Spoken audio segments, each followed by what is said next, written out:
இன்றைய தினம் நாம் தியானிக்க இருப்பதாக இருக்கக்கூடிய புஸ்தகம் சாலமோன் எழுதின உன்னத பாட்டு. இந்த புஸ்தகம் சாலமோன் தன்னுடைய வாழ வயதிலே எழுதியது. இது முழுவதுமே காதல் வயப்பட்ட ஒரு வாலிபன் கன்னிகை இருவருடைய மனநிலையும் நெருக்கத்தையும் பற்றி எழுதப்பட்ட காதல் காவியம். இந்த புஸ்தகத்தில் ஒரு தடவை கூட கர்த்தர் என்றோ தேவன் என்றோ சொல்லோ இல்லை.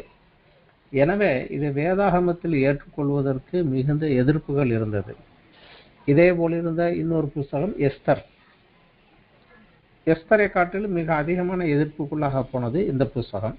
ஆனாலும் இதை யூத மத குருக்கள் ரபிகள் இதை உயர்ந்த புஸ்தகமாக கருதினார்கள். இன்றும் கூட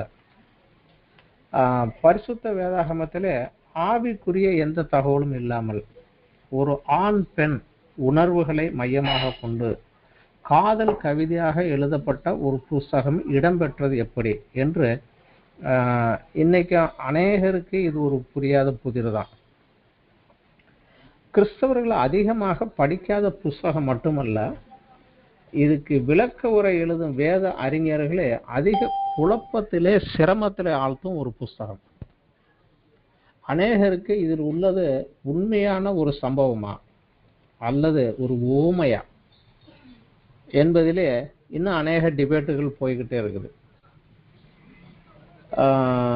சாலமோன் 1500 பாடல்கள் இயற்றினார். 1 ராஜாக்கள் 4வது அத்தியாயம் 32வது வசனம் சொல்லுது. அந்த 1005 பாடல்களிலே இதுதான் இருப்பதிலே மிக சிறந்தது என்பதால் இதை பாடல்களில் பாடல் என்று அழைத்தார்கள். Song of songs. அந்த 1500 பாடல்களில் ஒரு 6 பாடல்கள் தான் நமக்கு வேதாகமத்தில் இருக்குது. பிரசங்கி அவர் கவிதையாக இயற்றியது தான். நீதிமொழிகள் புஸ்தகத்தில் கொஞ்சம் கூட அவர் எழுதினதான். மற்றபடி ஊடால சங்கீதங்களிலே 2 சங்கீதங்கள், சாலமோனுடைய சங்கீதங்கள் வருது. இப்படியாக அந்த 1005 பாடல்கள்ல ஒரு 6 மட்டும்தான் வேதத்தில் இடம்பெற்றிருக்கு. மற்றதெல்லாம் காட் ரிஜெக்டடு, தேவன் இது ஆகாதுன்னு தள்ளிட்டார். நம்ம லாங்குவேஜ்லேயோ பிற லாங்குவேஜ்லேயோ ஒரு ஆளை உயர்த்தி கூற வேண்டும் என்றால் அதற்கென்று ஒரு சில வார்த்தைகள் உண்டு. அதாவது எல்லாரும் ராஜாக்கள், ஆனால் இவர் மிக சிறந்த ராஜா என்றால் மகாராஜா என்று அழைக்கலாம். ஆனால் எபிரேய மொழியிலே அந்த மாதிரி ஒரு பதம் கிடையாது. அதனால தான் ராஜாக்களின் ராஜா அந்த சொல்லையே 2ஆக போடுவாங்க. அதனால தான் நம்ம கேட்குறோம் king of kings, lord of lords, கர்த்தாதி கர்த்தர், ராஜாதி ராஜா, தேவாதி தேவன் என்று அழைக்கிறோம். அதே போலவே இந்த பாடல்களுக்கும் பாடல்களின் பாடல், சாங் ஆஃப் சாங்ஸ் என்று அழைத்தார்கள். மிக உன்னதமான புஸ்தகம் என்று அழைத்தார்கள். இதை ஒன்றை மட்டும்தான் தேவன் அங்கீகரித்ததுனால இன்று இது வேத புஸ்தகத்திலே இடம்பெற்றுள்ளது. இதை படிக்கிற ஆராய்ச்சியாளர்களுக்கோ மற்றவர்களுக்கோ மிகப்பெரிய குழப்பம், இதில் இருக்கக்கூடிய நபர்கள் யார் யார். தெளிவாக தெரிகிறது. ஒன்று சூலமித்தி, அவள்தான் கதையின் நாயகி. அடுத்தது ஒரு மேய்ப்பன் வருகிறார். 3ஆவதாக ஒரு ராஜா, அதே சாலமோன் ராஜா வருகிறார். 4ஆவதாக இதில் வரக்கூடியவர்கள் எருசலேம் குமாரத்தைகள், எருசலேம் கன்னிகைகள், அதாவது அந்த கதை நாயகியினுடைய தோழிகள் என்ற வரிசையில் வைக்கலாம். இந்த 4 நபர்கள் தான். இது 4 பேரா 3 பேராங்கிற டிபேட்டு இன்னும் நிறைய பேருக்குள்ள போய்கிட்டு இருக்கு. அந்த மேய்ப்பன் ஹீரோவாகவும் ராஜாவை வில்லனாகவும் இன்றைய அவங்க கன்னடத்தில் போகிறது உண்டு. ஆனால் ஆழமான உள்ள போய் பார்க்குற போது அந்த மேய்ப்பனும் அந்த ராஜாவும் 2 பேரும் ஒருத்தர் தான். அது என்னங்கிற புரிகிறது நிறைய குழப்பங்கள் உண்டு. இந்த புஸ்தகத்தினுடைய மையமான கருத்து நேசம், அன்பு. நீதிமொழியினுடைய மைய கருத்து ஞானம். பிரசங்கியினுடைய மைய கருத்து மாயை. இந்த புஸ்தகத்தில் உன்னத பாட்டில் 3 பேருக்கும் நடக்கக்கூடிய உரையாடல்களே கதை நாயகன், கதை நாயகி, எருசலேம் கன்னிகைகள், இவர் 3 பேருக்குள்ள நடக்கக்கூடிய உரையாடல்களே ஒரு கவிதையாக மட்டுமல்ல, ஒரு பசில்ஸ் போல, விடுகதை போல சாலமோன் இதை மிக நேர்த்தியாக அமைத்திருக்கிறார். அதனால தான் நமக்கு இது படிக்கிற போது நிறைய குழப்பங்கள் வருது. நமக்கு நன்றாக தெரியும், சின்ன பிள்ளைங்களுக்கு பசில்ஸ் விளையாடுற ஒரு பாக்ஸில் வாங்கி கொடுப்பேன். அதில் சின்ன சின்ன துண்டு துண்டாகவே இருக்கும். அது வேற வேற வடிவங்களில் சின்ன சின்ன துண்டு துண்டாக இருக்கும். அதை துண்டுகளை ஒன்றோடு ஒன்று சரியாக இணைத்தால் அதில் ஒரு முழுமையான ஒரு சித்திரம் வரும். அதில் அந்த பிள்ளைங்களுக்கு அதை கொடுக்குற போதே அந்த ஒரிஜினல் சித்திரத்தினுடைய இன்னொரு நகல் அதில் இருக்கும். அதை பார்த்தே நீங்கள் இது எங்கே எது வரணும்னு பார்த்து பொருத்தி கொண்டுட்டு வரலாம். இந்த உன்னத பாட்டும் கிட்டத்தட்ட அந்த மாதிரி ஒரு பசில்ஸ் போல சாலமோன் இயற்றியது. ஆனால் இதில் நமக்கு அந்த ஒரிஜினல் சித்திரம் என்ன அப்படிங்கிறது கொடுக்காததுனால அவங்க ஆளாளுக்கு ஒரு உருவத்தை உருவாக்கிக்கிட்டு ரொம்ப குழப்பத்துக்குள்ளே போகிறாங்க. ஆனால் நமக்கு இந்த கதையில் சரியான மொழிபெயர்ப்பு, நமக்கு அந்த கவிதையை மொழிபெயர்த்து உரைநடையில் கொண்டு வருகிற போது சரியான வடிவங்கள் கொடுக்க முடியவில்லை. இன்னொன்று, அந்த எபிரேயர்கள் இதை படிக்கிற போது ரசிக்கிற மாதிரி அதனுடைய இனிமையும் கவிதை அழகு அருமையும் நமக்கு இது உரைநடையில் மாற்றி கொடுக்குற போது நம்ம அதை இழந்துருவோம். ஏன்னா அந்த லாங்குவேஜுக்குன்னு உரிய சிறப்புகள் எல்லாம் நமக்கு டிரான்ஸ்லேஷனில் வராது. அதனால் அவங்களுக்கு அது கொஞ்சம் அண்டர்ஸ்டாண்ட் ஆகிற வரைக்கும் நமக்கு வராது. இந்த கதையினுடைய சரியான வடிவம் என்ன? 8 அத்தியாயம். இந்த 8 அத்தியாயத்தில் சொல்லப்பட்ட சரியான வடிவம் என்ன அப்படிங்கிறத நம்ம தெரிஞ்சுக்கிட்டா இதில் சொல்லப்படுகிற ஒவ்வொரு வார்த்தையிலும் எங்கெங்கே வரும், இந்த பிட்டு எந்த இடத்துல வரணும், இந்த பிட்டு எந்த இடத்துல வரணும் என்று நம்ம அதை பொருத்தி பார்க்குற போது அந்த முழுமையான சித்திரம், ஒரு வடிவம் நமக்கு கிடைக்கும். இந்த கதையினுடைய பின்னணியில் உண்மையான காரியங்கள் எபிரேய சரித்திர பின்னணியில இருந்து சில காரியங்கள் எடுக்கிற போது நமக்கு தெரியக்கூடிய காரியம் இதுதான். இந்த கதையினுடைய சரியான வடிவம் என்னவென்றால், இந்த கதை நாயகியினுடைய பெயர் சூலமித்தி. ஆனால் இது உண்மையான பெயரா அப்படின்னு தெரியாது. ஏன்னா இது சூனம் அப்படிங்கிற ஊரை சேர்ந்தவள் அப்படிங்கிற பொருள்படும், அல்லது சாலமோனுடைய பெண் அப்படின்னு, சாலோம் அப்படின்னாலும் சமாதானம், சூலோம் அப்படின்னா அதனுடைய பெண்பால். சாலோம் அப்படின்னா ஆண்மையில் வருதுன்னா சூலம் அப்படிங்கிறது பெண்மையில் வருது. அந்த சூலோமித்திங்கிறது கேல் ஆஃப் சாலமோன் அப்படிங்கிற மாதிரியும் இது ஒரு ரெண்டுக்கும் இடையில ஒரு வர்றதுனால அவருடைய உண்மையான பெயரா இல்லை கதைக்காக கொடுக்கப்பட்ட ஒரு பெயரா அப்படிங்கிறதும் தெரியாது. இதில் உண்மையான காரியங்கள் என்னன்னா, பாகால் ஆமோன் அப்படிங்கிற ஒரு ஏரியாவில் உன்னத பாட்டு 8:11 வரும். சாலமோனுக்கு ஒரு பெரிய திராட்சை தோட்டம் இருந்தது. ஏன்னா அவர் நிறையா வாங்கினால ஆடு மாடு தோட்டங்கள் எல்லாம் வச்சுருந்தார். பிரசங்கில பார்க்குறோம், நான் சொந்தமாக தோட்டம் வெட்டினேன், குளம் வெட்டினேன், மரம் வெட்டினேன் வச்சேன். அதே போல் அவருக்கு சொந்தமான ஒரு பெரிய திராட்சை தோட்டம் இருந்தது. அதை மேற்பார்வையிட்டு அதை பண்ணுறதுக்காக குத்தகைக்காரர்களிடத்தில் விட்டுருந்தார். அதாவது அவங்க எல்லாத்தையும் செய்ய வேண்டிய விளைச்சலில் ராஜாவுக்கு இவ்வளவு, இவங்களுக்கு ராஜாவுக்கு 1000, இவங்களுக்கு 200, அந்த ஒரு கணக்கில் அதை அவர் குத்தகைக்கு விட்டுருந்தாரு. அந்த குத்தகைக்காரர் இறந்து போயிட்டார். அதனால் அவர் பொறுப்பில் இருந்த அந்த தோட்டம் அவருடைய 3 மகனுக்கும் ஒரு பெண்ணுக்கும் 4 பேர் பொறுப்பில் வருது. ஸோ அந்த 4 பேரும் ஆளுக்கு ஒரு பாகத்தை பிரித்து வச்சுட்டு இதில் வரக்கூடியது லாபம் உனக்கு அப்படிங்கிறாங்க. அந்த பெண்ணுடைய பேர் தான் சூலமித்தி. ஆனால் இதில் என்ன ஆயிடுதுன்னா, வீட்டு வேலைகளையும் அவள் ஒருத்தி தான் பெண்ணு பார்க்கணும், தோட்டத்து வேலையிலையும் இவ கடைசி பெண்ணாக இருந்தனால சகோதரர்கள் இவளை கொஞ்சம் ஃபோர்ஸ் பண்ணி அவங்க தோட்டத்து வேலையை இவ கையில் கொடுத்துட்டாங்க. அவங்க தோட்டத்தை காவல் காக்கிறதும் அவங்க தோட்டத்தில் வேலை செய்யறதும் போனதுனால இவளுக்கு குடித்த பங்குல இவள் சரியாக வேலை செய்ய முடியவில்லை. அதையும் இவள் சொல்றாவ, என் தோட்டத்தையும் நான் கவனிக்க முடியல அப்படின்னு சொல்றாவ. அந்த மாதிரி ஒரு வேலைகளை செய்ய வேண்டியது பொறுப்புல இருந்தா. இன்னொன்று, தோட்ட வேலைகளை ஜாஸ்தியாக சுற்றி திரிந்ததுனால வெயிலினால அவள் கொஞ்சம் கருத்து போனான்.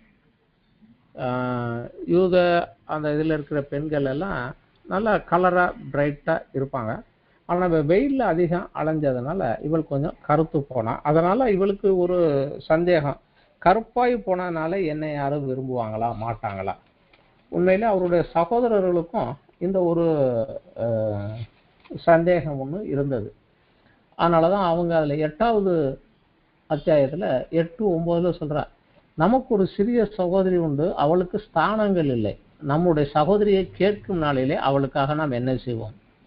அவள் ஒரு மதிலானால் அதன் மேல் வெள்ளி கோட்டையை கட்டுவோம், அது கதவானால் கேதுரு பலகைகளை அதற்கு இணைப்போம் அப்படிங்கிறாங்க. அதாவது இதுக்கு அர்த்தம் என்னன்னா, அவ்வளவு சரியான ஆண்கள் விரும்பி பார்க்குற மாதிரி ஒரு இதுல இல்லை. அவள் ஒரு மதுரை போல ஸ்ட்ராங்கா நின்னானா வெள்ளியில நகையை செஞ்சு கொடுத்து அவளை கல்யாணம் பண்ணி கொடுக்கலாம்.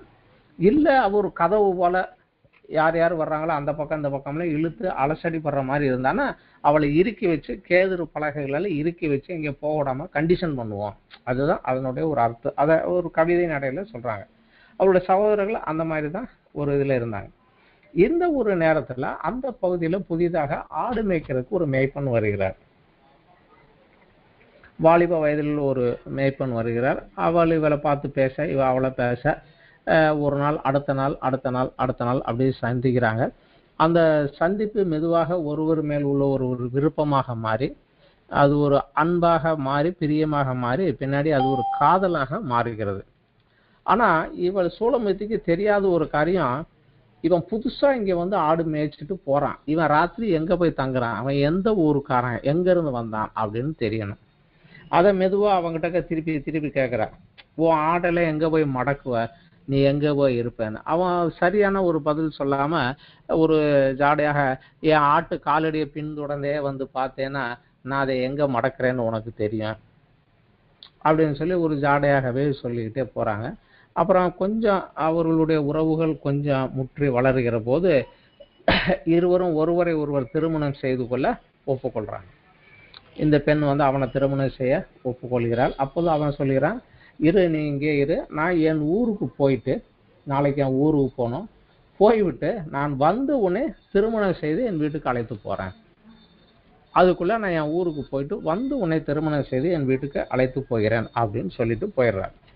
அவ போனதுக்கு அப்புறம் இவளுக்கு அவனுடைய அந்த பிரிவு இவளுக்குள்ள ஒரு வாட்டி கொண்டே இருக்குது. என் நேரம் அவனுடைய ஒரு நினைவாகவே அந்த தோட்டத்திலேயே சுத்துறது, அவன் நினைவாகவே இருக்கிறது, அந்த மாதிரி ஒரு சூழ்நிலையே போய்கிட்டே இருக்குது. சமயங்களில் அவன் போனா வருவானா கண்டிப்பாக. முதல்ல எந்த ஊருன்னு தெரியாது, எந்த ஆளுன்னு தெரியாது, ஆளைத்தான் பார்த்துருக்க மொழியே விவரம் தெரியாது. கண்டிப்பாக வருவானா, கண்டிப்பாக என்னை திருமணம் செய்ய வருவானா அப்படிங்கிற ஒரு குழப்பத்தோடையும் அவன் மேல ஒரு நேசத்தோடையும் இருக்கிறார். அது மாதிரி நேரங்கள்ல தான் அவள் தூங்குற போது அவளுக்கு நடு இரவில முழித்து பார்க்கிற போது, அதாவது திருமணம் ஆகிவிட்டது போலையும் 2 பேரும் ஒன்னா படுத்திருக்கிறாங்க. நடு ராத்திரி முழிக்கிற போது அவனை காணோம். உடனே எந்திரிச்சு அவனை காணமேன்னு நகர வீதியில தேடி அலைகிறார். ராத்திரியில நகர காவலர்களிடத்தை பார்த்து கேட்கிறார், அவரை பார்த்தீங்களா பார்த்தீங்களான்னு விசாரிக்கிறார். கடைசியில அவரை கண்டு ஒரு இடத்துல கண்டு அவர் கையை பிடித்து கையோடய அழைத்து வீட்டுக்கு கொண்டு வந்து, வாரம் என் வீட்டுக்குள்ள வாரம் சொல்லி வீட்டுக்குள்ள கொண்டாந்து 2 பேரும் படுக்கிற மாதிரி. ஆனா அப்புறம் தான் தெரியுது அவள் கண்டதெல்லாம் ஒரு கனவு, உண்மையிலே இல்லை அப்படிங்கிற மாதிரி தெரியும். ஸோ ஆனா அவருடைய தோட்டத்துல அவர் ஊட தெரிந்த நாட்களிலே சுற்றி தெரிந்து வந்து கொண்டே இருக்கிறார். ஒரு நாள் அவங்க ஊருக்கு குதிரை வீரர்களும் ரத வீரர்களுமாக ஒரு பெரிய பட்டாளம் அப்படியே வருது. எல்லாரும் என்ன என்ன விசேஷம் கேட்கிற போது சொல்றாங்க, ராஜா சாலமோன் வருகிறார் நம்ம ஊர் பக்கங்கிறாங்க. உடனே எல்லாரும் ராஜாவுக்கு மரியாதை செலுத்துவதற்காக ரோடு ஓரமா போய் நின்று அவருக்காக மரியாதை நிற்கிறாங்க.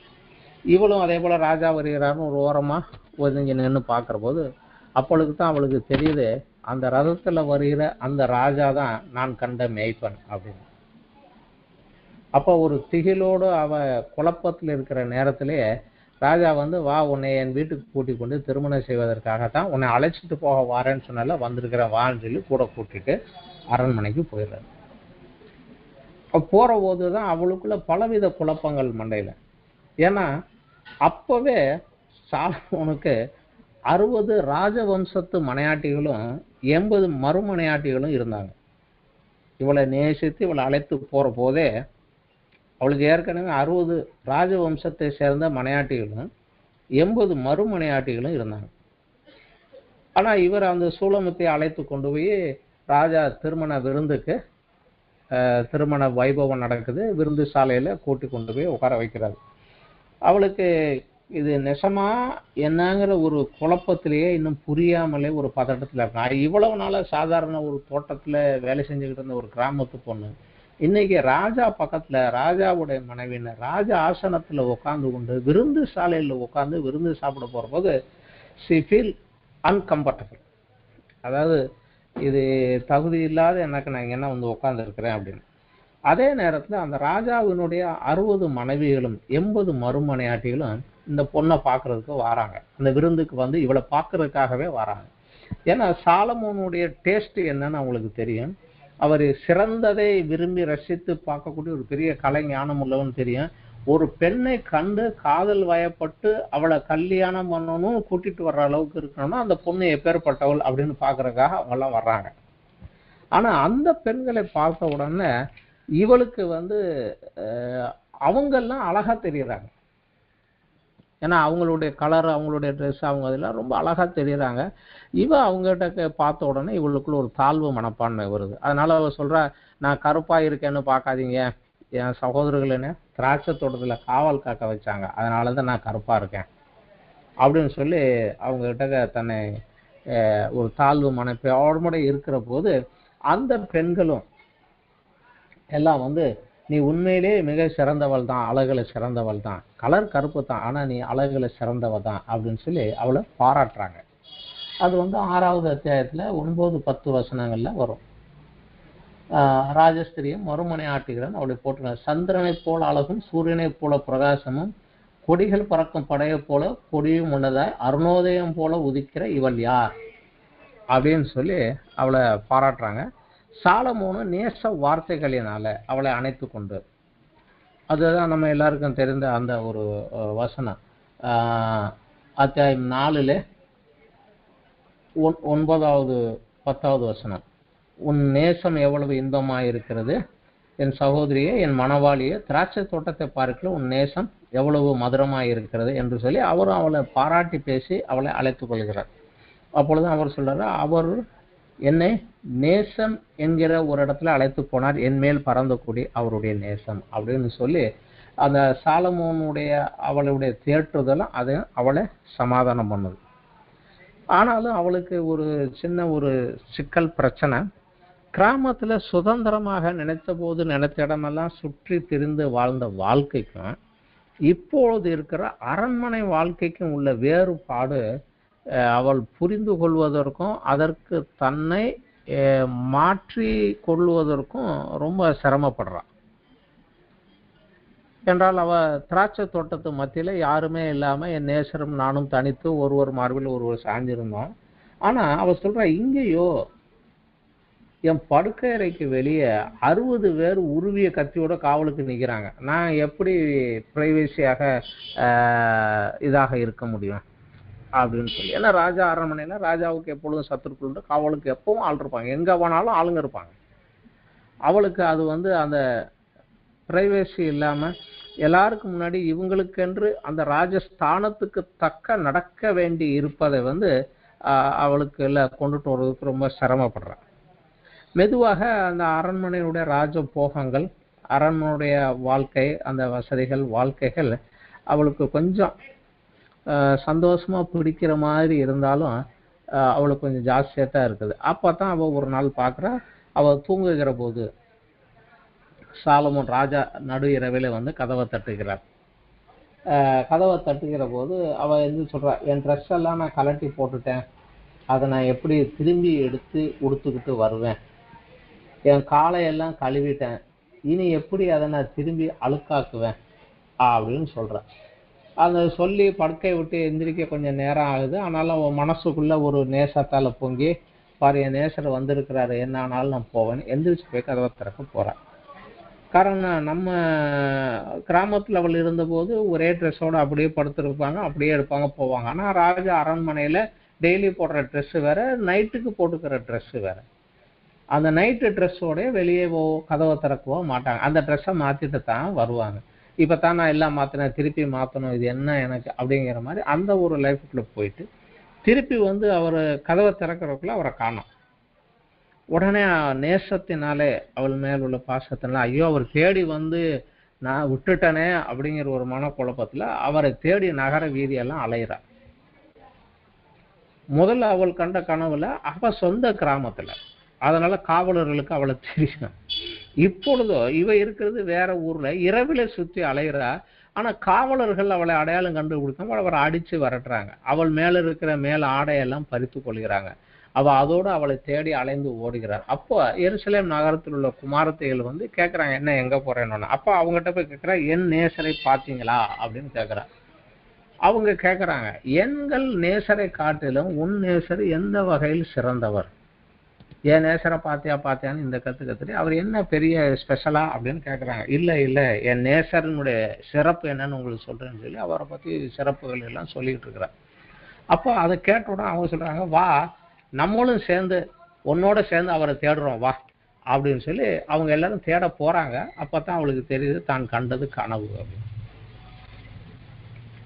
அதனால அவ அடுத்த நாள் சாலமோன் வந்தோன்னு சொல்றா, எனக்கு இந்த ராஜ அரமனை வாழ்க்கை சரியா வரல, அதனால என்ன செய்யும், வாங்க திருப்பி கிராமத்துக்கு போயிடும், நம்ம ரெண்டு பேரும் தனிமையாக இனிமையாக அந்த நாட்களே அங்கே சுற்றி திருவோம், எந்த வித தொந்தரவு இல்லாம போவோம் அப்படிங்கிற. ஆனா இப்போ ராஜாவுடைய மனைவி ஆயாச்சு, இனி அங்க போக முடியாதுங்கிறது தெரியுது.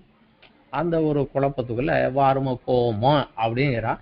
இதோட வந்து இந்த கதை வந்து முடிஞ்சிருது. காரணம் அவள் சொல்லுகிறா, அத்தியாயம் 7ல் 11வது வசனம் வருகிறது. வாரும் என் நேசரே, வயல்வெளியில போய் கிராமங்களில தங்குவோம், அங்க போய் உட்காருவோம், இங்க இருக்க வேண்டாம் அப்படிங்கிறா. காரணம் என்னன்னா அவ சொல்றா, நான் என் நேசருடையவள், அவர் பிரியம் என்மேல் இருக்கிறது. அவருக்கு 60 மனையாட்டிகள் இருக்கிறாங்க, ஆனாலும் அவருடைய நேசம் என் மேல இருக்குது, என்னை ரொம்ப நேசிக்கிறாரு அப்படின்னு சொல்ற. அதே போல நான் என் நேசருடையவள், என் நேசர் என்னுடையவர் அப்படிங்கிற. அப்புறம் 8வது அத்தியாயத்துல 6, 7, 8 எல்லாம் சொல்றா. 6வது வசனத்தை சொல்லுகிறது, உமது புயத்தின் முத்திரையை போல வைத்துக் கொள்ளும் நேசம் மரணத்தை போல வலியது, நேச வைராக்கியம் பாதாளத்தை போல கொடியதா இருக்கிறது, அதன் தளல் அக்கினி தளலும் அது ஜுவாலை கடும் ஜுவாலையுமா இருக்கிறது. திரளான தண்ணீர்கள் நேசத்தை அவிக்க மாட்டாது, அந்த நேச அக்கினியை வெள்ளம் வந்தாலும் கூட அணைக்க முடியாது அப்படிங்கிற. வெள்ளங்களாலும் அதை தணிக்க முடியாது. ஒருவன் தன் வீட்டில் உள்ள ஆஸ்திகளை எல்லாம் நேசத்துக்கு கொடுத்தாலும் அது முற்றிலும் அசட்டை பண்ணப்படும், அந்த அளவுக்கு நான் உண்மை நேசிக்கிறேன் அப்படிங்கிறத வந்து அவர்கிட்ட சொல்றா. ஸோ இதுதான் இந்த கதையினுடைய பின்பக்கத்துல உள்ள ஒரு ரியல் ஸ்டோரி, உண்மையான ஒரு கதை இது.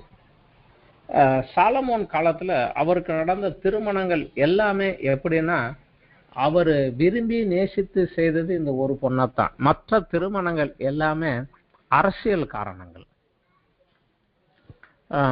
அவருடைய தகப்பனாகிய தாவீதினுடைய ராஜ்யம் காட்டிலும் சாலமோன் ஆண்ட ராஜ்யம் பெருசு. ஆனா சாலமோன் எங்கேயுமே யுத்தத்துக்கு போகவில்லை. தாவீது எல்லா இடத்துலையும் யுத்தம் பண்ணி சண்டை போட்டு தான் ஜெயிச்சு கையில கொண்டு வந்தார். ஆனா சாலமோன் எங்கேயுமே யுத்தத்துக்கு போகவில்லை.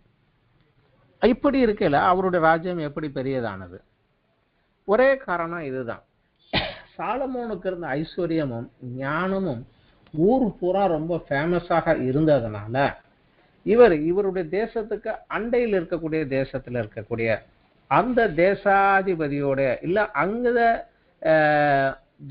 குளத்துல அந்த இதுல குரூப்ல இருக்கக்கூடிய லீடருடைய பொண்ணை இவர் நான் என் பொண்ணாக கல்யாணம் பண்ணி நான் என் வீட்டுக்கு கூட்டிட்டு போயிடுவார். அதுக்கப்புறம் அவனுக்கு ராஜா மருமகன் ஆயிடுவாரு. அந்த பொண்ணுடைய அப்பா இவனுக்கு மாமனராக இருந்தாலும் அவனுடைய அண்ணன் தம்பிகள் எல்லாம் சாலமோனுடைய சொந்தக்காரங்களாகி சாலமோன் சார்பாக இந்த தேசத்தை அவங்க ஆட்சி செய்வாங்க. ஸோ மெதுவாக இவருடைய ராஜ்யம் வளர்ந்தது. இவர்களுக்கு இருந்த அத்தனை பெண்களுக்கு மத்தியிலையும் இருந்த காரியம் இதுதான். மனையாட்டிகள் எல்லாம் கல்யாணம் பண்ணி கொண்டுட்டு வந்துடுவாரு. மறுமனையாட்டிகள் எல்லாம் அவங்க அப்பா வீட்டுல அங்கேயே இருப்பாங்க. இவர் அந்த ஏரியாவுக்கு போற போது அவங்க கூட படுத்துக்குவார், அவங்க வீட்டுல இருந்துக்குவார். கணவன் மனைவியுமாக அங்க இருப்பாங்க. இப்படியாக அந்த ஏரியாக்கள் பூராவத்தையுமே அவர் ஆளுக்கையில வச்சிருந்தாங்க. அதனால அவருடைய திருமணங்கள் எல்லாமே ஒரு அரசியல் நோக்கத்தோடு ஒரு ஆதாயத்தோடு செய்யப்பட்ட ஒன்றுதானே ஒழிய உண்மையான நேசத்திலே நடந்த திருமணம் கிடையாது. அவர் உண்மையாகவே நேசித்து திருமணம் பண்ணினது எந்த ஒரு பொண்ணாட்டம்.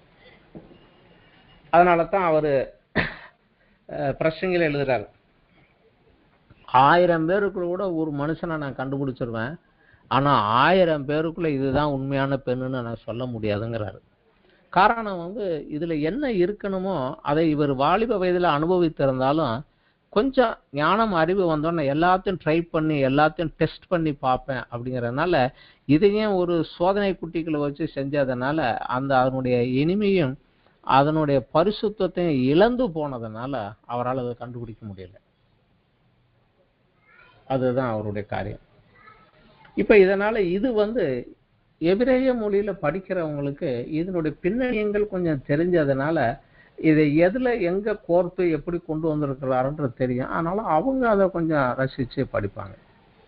ஆனா இந்த புஸ்தகத்துக்கு இந்த ஒரு கதையை வேதாகமத்துல வைக்க வேண்டியது என்ன, ஏன் இது வேதாகமத்துல இருக்கிறது, இதுல இருந்து நம்ம என்ன கத்துக்கிறது? உண்மையிலே சண்டே கிளாஸ்ல இதுல உள்ள எந்த கதையும் வராது. யூத் மினிஸ்ட்ரியில எதுவுமே இந்த புஸ்தகத்துல எடுத்து சொல்ல மாட்டாங்க. சபை பிரசங்கங்களுடைய சபை போதகர்கள் அநேக நேரங்களிலே இதுல உள்ள ஒரு 1-2 வசனம் தான் வருமே ஒழிய இதனுடைய பின்னணியில் இருக்கக்கூடிய அநேக காரியங்களை அவங்க எடுத்து சொல்ல மாட்டாங்க, சொல்றதும் இல்லை. ஏன்னா இதுல எதுவுமே ஒரு ஸ்பிரிச்சுவல் ஆவிக்குரிய ஒரு முதிர்ச்சியையே எழுப்புறதாக இல்லாம நம்முடைய கண்ணோட்டத்துல ஒரு ஆண் பெண்ணுக்கு எடுக்கக்கூடிய ஒரு அந்த காதல் உணர்வை தூண்டக்கூடிய ஒன்றா இருக்கனால இதை பிரசங்கத்துல எடுத்து பேச முடியறதில்லை. ஆனா ஏன் இதை ஆண்டவர் இதுக்குள்ள வச்சிருக்கிறார்? அவருடைய அனுமதி இல்லைன்னா இதுக்குள்ள வந்திருக்க முடியாது. ஏன் வைத்திருக்கிறார்? அதை நம்ம கொஞ்சம் புரிந்து கொள்ள வேண்டும். சகோதர சகோதரிக்குள்ள ஒரு பாசம் நெருக்கம் உண்டு. அதே போல நண்பர்களுக்குள்ள ஒரு பாசமும் நெருக்கமும் இருக்கும். ஆனா இதை விட கொஞ்சம் உயர்ந்தது தாய் தன் பிள்ளைகளை நேசிக்கக்கூடிய நேசம். ஆனா அதை காட்டிலும் இன்னும் கொஞ்சம் நெருக்கமாக வருகிறது ஒரு நேசத்தினால இணைந்த காதல் வயப்பட்ட கணவன் மனைவியினுடைய அன்பு. இதுதான் இந்த உலகத்தில் உள்ள அன்பு அப்படிங்கிறதுல இதை விட இது பெட்டர், இதை விட இது பெட்டர், இதை விட இது பெட்டர்னு வரும். ஆனா இது எல்லாவற்றை காட்டிலும் உயர்ந்தது தேவன் மனிதன் நேசிக்கக்கூடிய அன்பு. இதைத்தான் நம்ம யோவான் 3:16 படிக்கிறோம். தேவன் இவ்வளவாக உலகத்தில் அன்பு கூர்ந்தார், அவ்வளவாக அவரை நேசிக்கிறார் என்பது அதை விட அந்த யோவான் 3:16 காட்டிலும் சுருக்கமாக சொல்லவே முடியாது. அந்த அளவு கொடுத்த அந்த அன்பு. அதனால அந்தவருடைய அன்பு ஆண்டவருக்கு நம்ம எவ்வளவு நேசிக்கிறார் அப்படிங்கிற அன்பை குறித்து சொல்லுங்கனால இந்த ஒரு புஸ்தகம் அந்த ஒரு நேரத்தை கொடுக்குது. இரண்டாவதாக நமக்கு தெரிய வேண்டிய ஒரு காரியம், வேதம் நமக்கு மெய்யான ஞானத்தையும் உண்மையான நேசத்தையும் தேவனுடைய ஈவு வெகுமதின்னு தான் சொல்லுது. ஆதாமை படைத்து எல்லாவற்றையும் கொடுத்து விட்டுட்டு அவனுக்கு ஒரு ஏவாளை படைத்து அவன் எலும்பிலிருந்து அவன் சதையிலிருந்து எடுத்து கொண்டாந்து கொடுத்த போது அவன் அவளை கண்டவுடனே ரொம்ப சந்தோஷமாக அவளோடு இணைந்திருந்தான். ஸோ ஆண்டவருக்கு தெரியும், this is the best gift ஆதாமுக்கு அவர் கொடுத்தது ஏவாள் தான். அது தெரியும். இந்த திருமண உறவுக்கு உட்பட்ட ஆண் பெண்ணினுடைய நேசம், அந்த பால் உறவு, இதை வேதம் பரிசுத்தம் என்றுதான் சொல்லுகிறது. பரிசுத்த விவாக மஞ்சம் அப்படின்னு தான் அழைக்குது. அதை பரிசுத்தம் என்றுதான் சொல்லுது.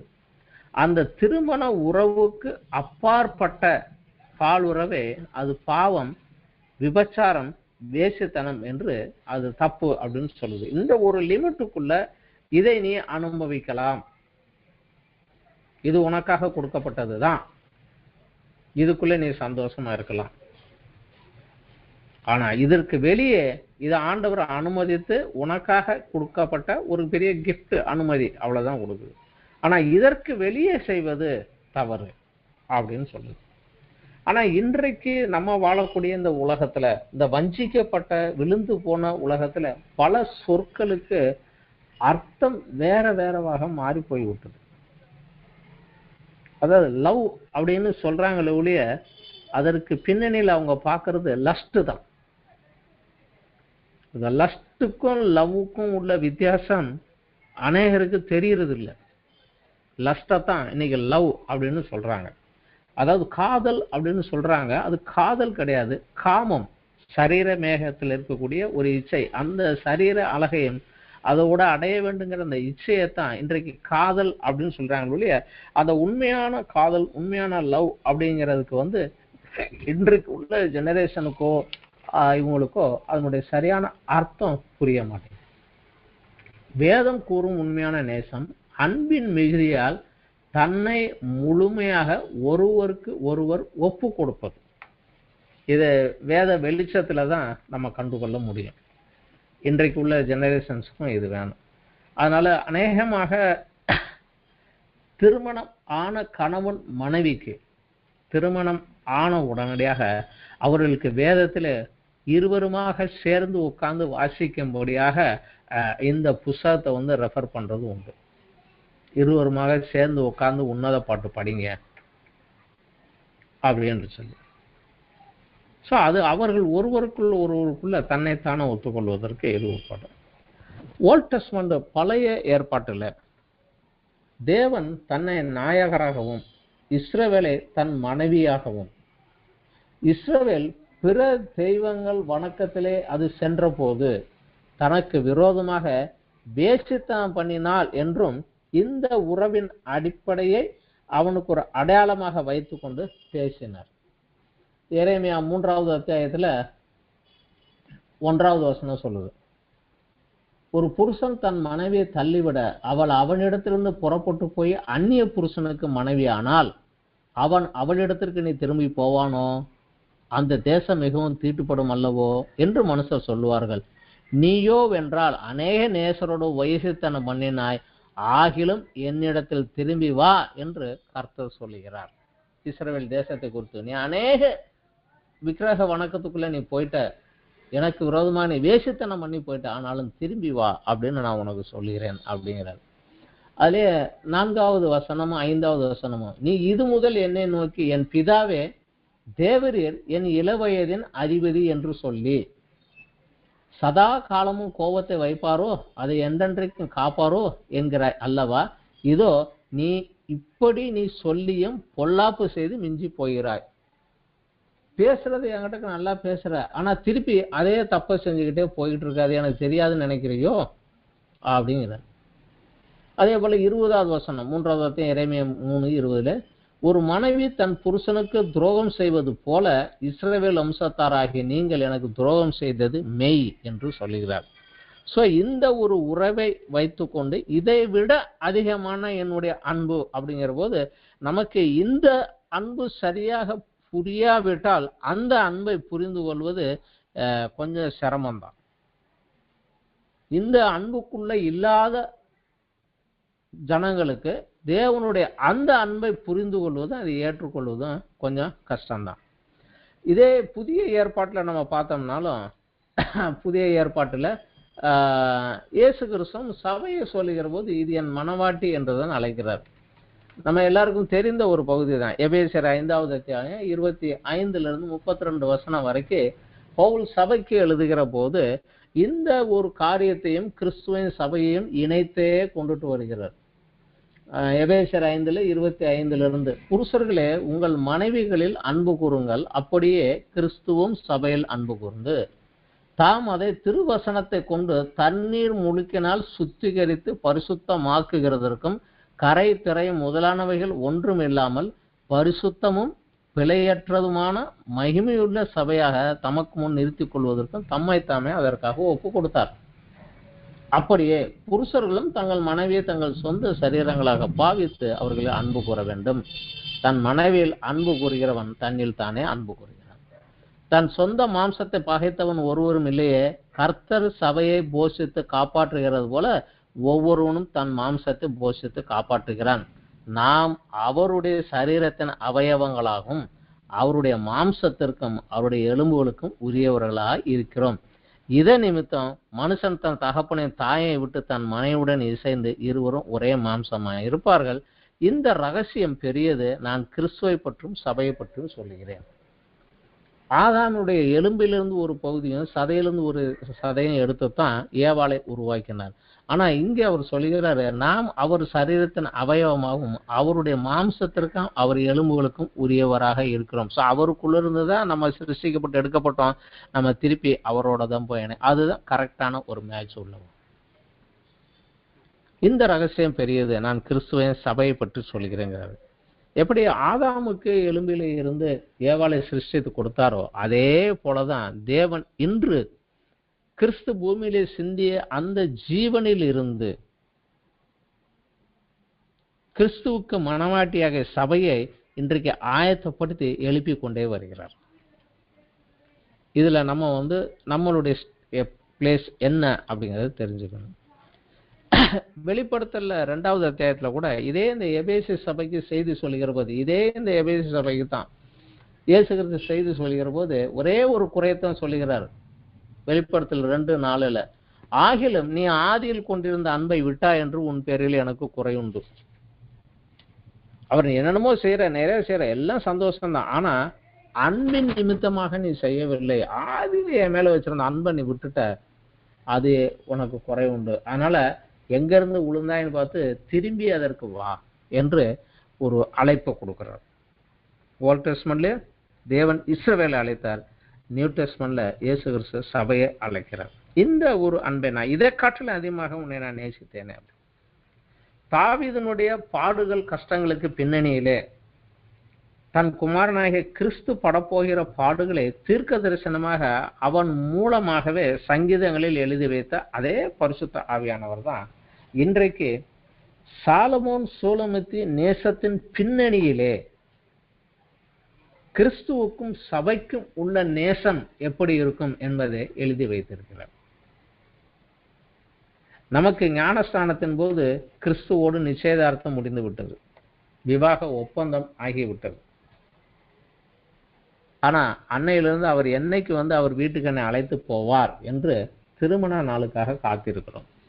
சூலமித்து எப்படி ஒரு மேய்ப்பருக்காக திருமணம் செய்வேன் போயிட்டார், வருவாரா, எப்போ வருவார் என்ற அவள் மேல் ஒரு நோக்கமாக இருந்தது போலவே இன்று சபையும் அவருடைய வருகையை எதிர்நோக்கி அவருக்காக ஆயத்தமாக இருக்க வேண்டும். ஆனா இன்னைக்கு துரதிர்ஷ்டவசமாக அது கொஞ்சம் குறைஞ்சு போயிடுச்சு. இயேசு கிறிஸ்து இதை எச்சரிக்கிறார். லூக்கா 21வது அத்தியாயத்துல 27வது வசனத்துல சொல்லுகிறார்.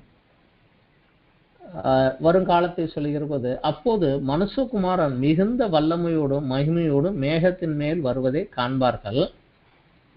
32 இவைகளெல்லாம் சம்பவிக்கும் முன்பதாக இந்த சந்ததி ஒளிந்து போகாது என்று சொல்கிறார். வானமும் பூமியும் ஒளிந்து போகும், என் வார்த்தையை ஒளிந்து போவதில்லை. நான் வருவேன், உங்களை கூட்டிட்டு போவேன்னு சொன்னேன் பாருங்க, அது ஒளிந்து போவதில்லை. நான் கண்டிப்பா வருவேன்.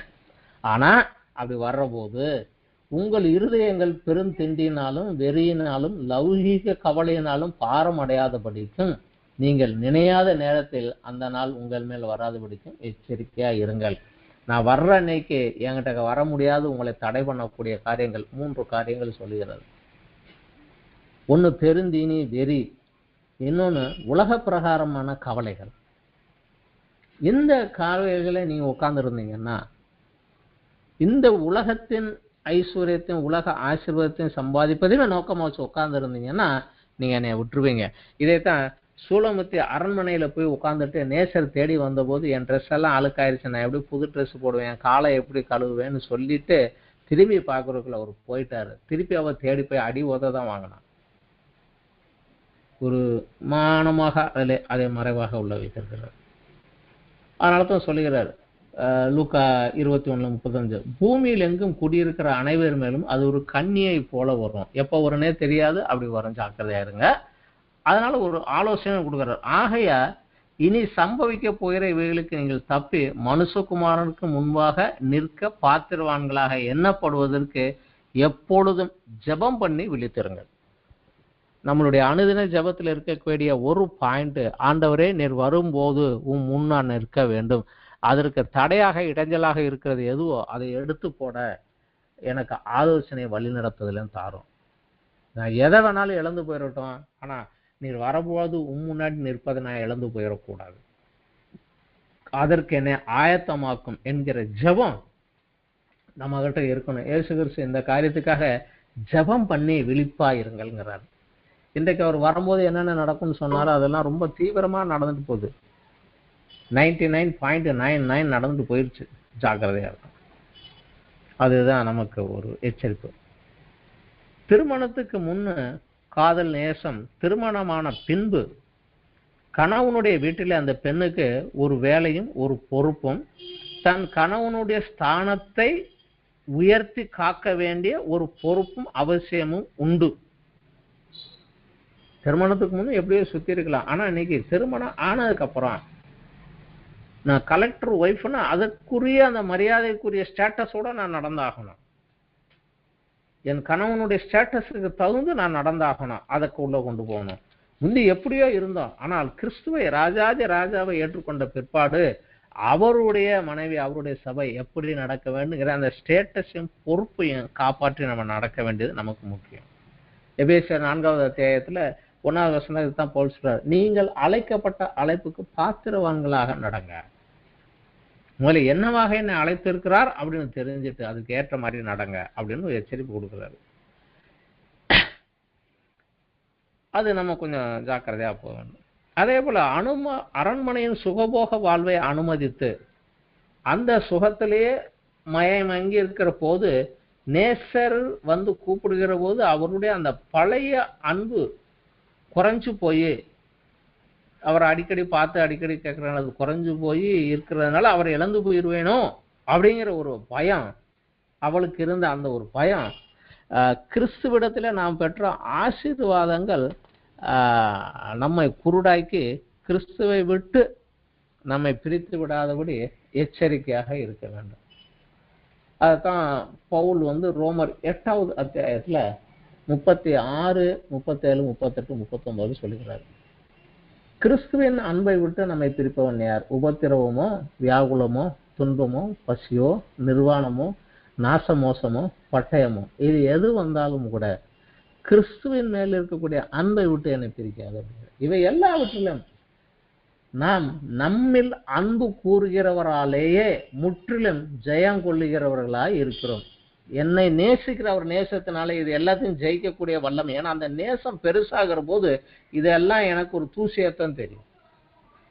மரணமானாலும் ஜீவனானாலும் தேவ தூதர்களானாலும் அதிகாரங்களானாலும் வல்லமைகளானாலும் நிகழ்காரியங்களானாலும் வருங்காரியங்களானாலும் உயர்வானாலும் தாழ்வானாலும் வேற எந்த சிருஷ்டியானாலும் நம்முடைய கர்த்தராகிய இயேசு கிறிஸ்துவின் மேலுள்ள தேவனுடைய அன்பை விட்டு நம்மை பிரிக்க மாட்டாது என்று நிச்சயித்திருக்கிறேன் அப்படிங்கிறது. ஸோ அந்த அன்பு அவர்கிட்ட நேசமாக நெருங்கி நெருங்கி போகும். புதிய ஏற்பாட்டில் ஆண்டவர் கொடுத்த கட்டளையும் 2 கட்டளை, ரெண்டுமே அன்பு தான். உன் தேவனிடத்திலே முழு மனதோடும் முழு சிந்தையோடும் முழு ஆவியோடும் முழு பலத்தோடும் அன்பு கூறுவாயாக. எத்தனை முழு? பாதி ஏதோ ஒரு பார்ட்டு அவர் ஒத்துக்கிறது இல்லை, கம்ப்ளீட் 100க்கு 100 இருக்கணும். அதே போல அடுத்தது உன்னை நேசிப்பதில்லை பிறரை நேசிப்பாயாக, அவ்வளவுதான். அந்த அன்பு நேசியம் அப்படிங்கிறதான் இங்க வந்து கொடு. அதே போல மற்ற நேசரை பார்க்கணும், எங்கள் நேசரை பார்த்து உன் நேசர் எவ்வளவு விசேஷித்தவர் என்று கேட்ட எருசலேம் குமாரத்திக்கு தன் நேசரின் சிறப்பு விசேஷங்களை சூலமித்து கூறியதை போல இன்றும் நாம் கிறிஸ்துவனுடைய விசேஷமான சுபாவங்களையும் இயல்புகளையும் நம்ம அறியாதவர்களுக்கு கூறுவதற்காக நம்ம அழைக்கப்பட்டிருக்கிறோம். இதையும் நம்ம கொஞ்சம் தெரிந்து கொள்ள வேண்டும். ஆண்டவர் ஆதியிலே மனிதனை நேசித்தார், எல்லாவற்றையும் படைத்து அவனை உருவாக்குவதற்கு முன்னதாகவே 6 நாட்களில் எல்லாவற்றையும் படைத்து முடித்து விட்டு கடைசி அவனை சிருஷ்டித்து இதெல்லாம் உனக்கு தான் கொடுத்தேன்னாரு. கொடுத்துட்டு அதை சேர்ந்து அனுபவிக்கத்தக்கதாக தனியா உட்கார்ந்து இருந்து சந்தோஷமா முடியாது. அதை இன்னொருத்தரோடு சேர்ந்து சந்தோஷமாக அனுபவிக்கத்தக்கதாக அவனுக்குள்ள இருந்து ஒரு பெண்ணை சிருஷ்டித்து பெரிய கிஃப்டாக அவனுக்கு கொடுத்தார்.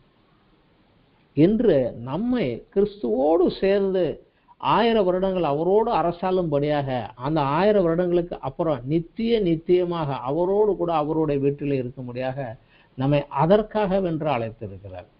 இந்த உலகத்தினுடைய ஆசீர்வாதங்களாக சுதந்திரிப்பதற்காக மட்டும் நம்ம அவர் பின்னாடி நின்னா அவர் வருகிற அந்த நாளிலே வெட்கப்பட்டு போவோம். அதைத்தான் வேதம் சொல்லுது, இம்மைக்காக மாத்திரம் நீங்கள் அவரின் மேலே விசுவாசம் உள்ளவர்களாக இருந்தால் ஒரு நாள் எல்லாருக்கும் முன்பதாக பரிதபிக்கப்படத்தக்கவர்களாக நம்ம இருப்போம்.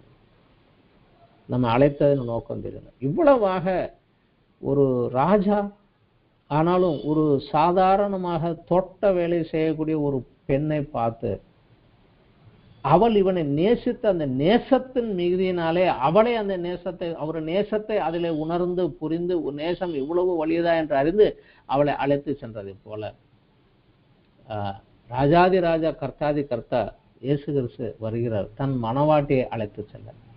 வேதத்தினுடைய கடைசி வசனம் சொல்லுகிறது, ஆவியும் சொல்லுகிறார் வா, மணவாட்டியும் சொல்லுகிறார் வா. சோ மணவாட்டியாக நாம் என் ராஜாவே வாரும் என்று அவருக்காக காத்திருக்கிறார். இந்த ஒரு புஸ்தகத்தோடைய சேர்த்து வாசிக்க வேண்டிய ஒரு சங்கீதம் 45. அது சாலமோனுடைய திருமண நாளை குறித்து அந்த நாளின் காரியத்தை குறித்து சொல்லுது. அதுல அந்த சாலமோனுடைய மணவாட்டி எப்படி இருந்தால் அப்படிங்கிறதும் அதனுடைய விசேஷ சிறப்புகள். அவள் உள்ளாக பூரண மகிமை உள்ளவள். ஆண்டவர் என்று நம்ம விரும்புகிறது உள்ளாக பூரணமான பரிசுத்தமும் மகிமையும் அலங்காரம் தான். அதனாலதான் வேதம் என்று சொல்ல பரிசுத்த அலங்காரத்தோட தேவனை தொழுது கொள்ளவாரு. அந்த அன்பின் நிமித்தமாக அக்கிரமம் மீதியாவதுனாலே அன்பு தனிந்து போகும் அப்படின்னு சொல்லக்கூடிய காலத்துல இருக்கிறோம். இயேசு கிறிஸ்து விசேஷமா சொல்லுகிறார், மனுக்குமாரன் வரும் நாளிலே பூமியில விசுவாசத்தை காண்பாரோ. விசுவாசமே இல்லைன்னா அப்புறம் அன்பு எங்க இருக்கும்? அந்த ஒரு காலகட்டத்துக்குள்ள இருக்கிறோம். அந்த நேசத்துக்கு திரும்பி வருவோம், நேசரை நேசிப்போம், நேசருக்காக இழந்துப்போம். அவரோட வாய் விட்டு சொல்லுவோம், நான் எவ்வளவாக நேசிக்கிறேன். இந்த சூலமித்து தன் நேசரை பார்த்து எப்படி எப்படியெல்லாம் புகழ்ந்தாலும் அப்படி. அதுதான் ஒர்ஷிப், ஆராதனை. அந்த உள்ள இருந்து வரணும். ஆண்டவர் இயேசு சொல்றாரு, ஆவியோடும் உண்மையோடும் தேவனை ஆராதிக்க வேண்டும். அவரை ஆராதிக்கிற ஆராதனை ஆவியோடும் உண்மையோடும் இருக்க வேண்டும். அந்த ஆராதனையிலே தேவன் மேலுள்ள அந்த அன்பிலே நேசத்திலே வளருவோம். சாலமோன் சூலமித்தை நேசித்ததை காட்டிலும் மிக அதிகமாக என் ராஜா என்னை நேசிக்கிறார். நான் அவருக்கு தகுதி உள்ளவளாக, அவருடைய ஸ்தானத்திற்கு ஏற்றவளாக, என்னாலே அவருடைய மகிழ்ச்சியும் சந்தோஷம் வளரத்தக்கதாக, அவர் செய்யக்கூடிய காரியங்களே அவருக்கு பின்பக்கமாக ஒரு சப்போர்ட்டிவாக நான் இருப்பேன். நீதிமொழிகள் 31 10-31 வசனங்கள். ஒரு ராஜாவுக்கு மனைவி இப்படி இருந்தான்னா தான் அந்த ராஜா நியாயாசனங்களிலே பேர் பெற்றவனாக உட்கார்ந்திருக்க முடியும் அப்படின்னு சொல்லுது. அதுல எப்படி இருக்க வேண்டும், என்ன செய்தால் என்றெல்லாம் சொல்லியிருக்கு. அந்த மாதிரி ஒரு கவனத்தை கொடுத்து கொண்டு இதுல நம்ம தெரிந்து கொள்ளக்கூடிய ஒரு காரியங்கள், கடைசியாக நம்ம படித்த 5 புஸ்தகங்கள், யோபு, சங்கீதங்கள், நீதிமொழிகள், பிரசங்கி, உன்னத பாட்டு, இது 5மே யூதர்களுடைய வேதாகமத்தில் எழுதப்பட்டவை அப்படிங்கிற ஒரு குரூப்ல தான் வருது. நம்மளுடைய வேதாகமத்தில் விஸ்டம் புக் என்ற ஒரு தலைப்புல தான் வருது. இதுல மனிதர்களுடைய அனுபவத்தின் மூலமாக சில காரியங்கள் நமக்கு தேவன் சொல்லுகிறார். ஆனால் இதுல சொல்லப்பட்ட எழுதப்பட்ட வார்த்தைகள் எல்லாமே இந்த புஸ்தகத்துல மட்டும் கிடையாது. பிரசங்கி, நீதிமொழிகள், சங்கீதங்களிலே ஒரு 95%, யோபு புஸ்தகத்திலையும் ஒரு 98%. மனிதர்கள் தங்கள் அனுபவத்தில் தேவனை அறிந்து கொண்டதை வைத்து அவர்கள் சொன்னது. ஆனால் அது மனிதர்கள் சொன்ன வார்த்தை, தேவன் சொன்ன வார்த்தை அல்ல. அதனால வேதத்தை படிக்கிற போதோ ஒரு பிராமிஸாக நம்ம கையில எடுக்கிற போது கர்த்தராகிய தேவன் உரைக்கிறது அப்படின்னு இருந்தா, யாருகிட்ட எப்ப எந்த சூழ்நிலையில சொன்னார், அப்ப எனக்கு என்னுடைய இந்த சூழ்நிலைக்கு அது ஒத்து வருமா அப்படின்னு பார்த்து அவர்கிட்ட கேட்டு அவர் சொன்னதை நாம் எடுத்துக்கொள்ளலாம். ஆனால் இந்த 5 புஸ்தகங்களிலும் இது விஸ்டம் புக், மனிதர்கள் அனுபவத்தின் விளைவாக சொன்னது, அவங்களுடைய சூழ்நிலையில அவங்க அனுபவத்தில் அவங்க சொன்னது. இதை we should never take as a promise from God. இதனுடைய பின்னணியங்களை உணர்ந்து கொள்ளணும். இதை போல வளர நம்ம முயற்சி பண்ணணும். நமக்கு முன்னாடி ஓடுனவங்க நமக்கு கொடுத்த ஒரு காரியங்கள், தேவன் இதன் மூலமாக ஒரு ஞானமுள்ள ஒரு வாழ்க்கை வாழும்படியாக, உனக்கு முன்னாடி இப்படிலாம் போயிருக்கான் பாரு, இப்படிலாம் சொல்லியிருக்கான் பாரு, அதை கேட்டு கொஞ்சம் ஞானமா நடந்து கொள் அப்படிங்கிறதுக்காக கொடுக்கப்பட்டது தான் ஞான புஸ்தகங்கள் தான். But this is not a promise. அதில் நம்ம தெரிஞ்சுக்கணும். பிரசங்கில் சொல்லப்பட்ட எந்த ஒரு வசனமா இருந்தாலும் அவருடைய அனுபவத்தின் மூலமாக சொன்னது. அவருடைய அனுபவத்தில் எல்லாமே சரி கிடையாது. அதனாலதான் 1000 பெண்ணுக்கு ஒரு பொண்ணு கூட சரி கிடையாதுன்றாரு. ஆனா இந்த ஒரு பொண்ணை நேசித்து அதை மறந்துட்டார். அவர் இனத்துக்கு ஒண்ணு, குளத்துக்கு ஒண்ணு, ஜாதிக்கு ஒண்ணு போனதுனால அந்த உண்மையான நேசத்தை அவர் தவறுனதுனால அவர் அதை புரிந்து கொள்ள முடியாம போயிட்டார். அதே போலதான் பல காரியங்கள் பிரசங்கில வருது, நீதிமொழியில் வருது, காமனாக போகுது. ஆனா 100க்கு 100 இப்படித்தான் அப்படின்னு சொல்ல முடியாது. அதுதான் யோபு புஸ்தகத்திலையும் படித்தோம். அவர் நண்பர்கள் எல்லாம் தேவனை குறித்து அவர்கள் அறிந்த அறிவை கொண்டு இவருக்கு ஆலோசனை சொன்னாங்க. ஆனா ஆண்டவர் கடைசியில அதற்கு அப்பாற்பட்ட காரியங்களும் உண்டு, அதனால நீங்க சொன்னது சரியில்லை அப்படின்ட்டார். நீ தப்பா பேசுறீங்கன்னு சொல்லல, நீங்கள் சரியாக பேசவில்லை, நிதானமாக பேசவில்லை அப்படின்ட்டார். அதுல நம்ம கொஞ்சம் ஞானமாக இருக்கணும். இன்னும் நிறைய காரியங்கள்ல இதுல உள்ள இந்த வார்த்தைகளை எடுத்துக்கொண்டு இதுல இருக்கிறதுனால அப்படின்னு சொல்லுகிற போது அதை ப்ராமிஸாக எடுக்கிற போது நம்ம தவறி போவதற்கு வாய்ப்பு உண்டு. வேதத்துல வளர்ந்து ஊழியத்தின் காரியங்கள் இருக்கிற நம்ம இதுல கொஞ்சம் ஜாக்கிரதையாக கவனமாக இதனுடைய காரியங்களை சாராம்சத்தை எடுத்துக்கொள்வோம். ஆனால் தேவன் சொன்ன வார்த்தைகள், நியூ டெஸ்டமென்ட்ல இயேசு கிறிஸ்து என்ன சொன்னாரு, என்ன செய்யறேன், அந்த வார்த்தைகளை எடுத்துக்கொண்டு போவதற்கு முக்கியம் கொடுக்கணும். இது ஞான புஸ்தகங்கள். இதோட ஞான புஸ்தகங்கள் வரிசையில இது முடிந்து விட்டது. அடுத்த வாரம் வருகிற போது ஏசாயா தீர்க்க தரிசன புஸ்தகங்கள், இதற்கும் அதற்கும் பெரிய வித்தியாசங்கள் உண்டு. அதை குறித்து நம்ம அடுத்ததுல பார்க்கலாம். இதோடு இன்றைய நாளுடைய இந்த வேத பாடம் முடியும். நன்றி, வணக்கம்.